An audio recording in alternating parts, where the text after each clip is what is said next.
Welcome back mga katambalan, mga hot topic and issue pag-usapan natin. Update po tayo kay Alden Richard na kung saan nga po ay nag-enjoy itong sina Alden Richard sa naging bakasyon nila sa Batangas kasama syempre ang kanyang pamilya at ang kanyang mga kaibigan.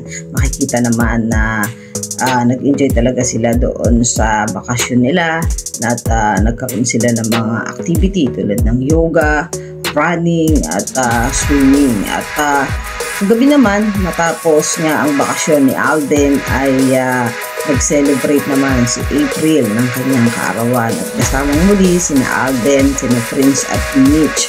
At tapos naman yon ay nagsagawa nga itong si Alden Richard ng black screening para sa pelikulang ni David Licauco na Samahan ng Makasalanan.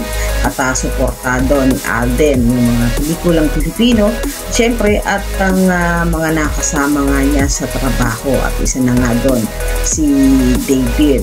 Bagamat hindi man kumpleto ang cast ng Samahan ng Makasalanan kagabi sa pa-black screening dahil nga sa bakasyon pa ngayong Holy Week ay present naman doon si David syempre at nagpasalamat si David kay Alden Richard sa black screening ito at syempre ang boses ng GMA na si Miss Annette Gozon.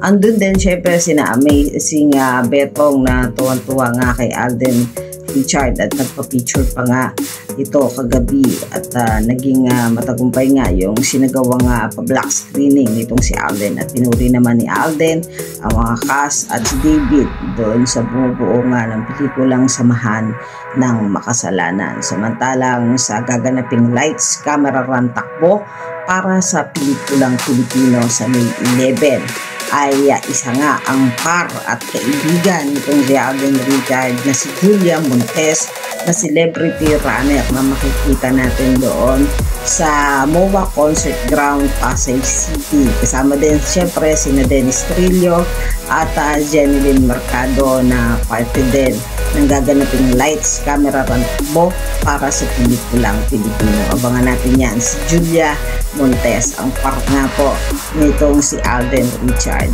Yan ang mga update natin ngayon kay Alden. Kayo mga katambalan, ano ang masasabi nyo? Comment lang sa comment section at pag-usapan natin. Yan ang mga hot topic and issue dito lamang sa Tambalang JK.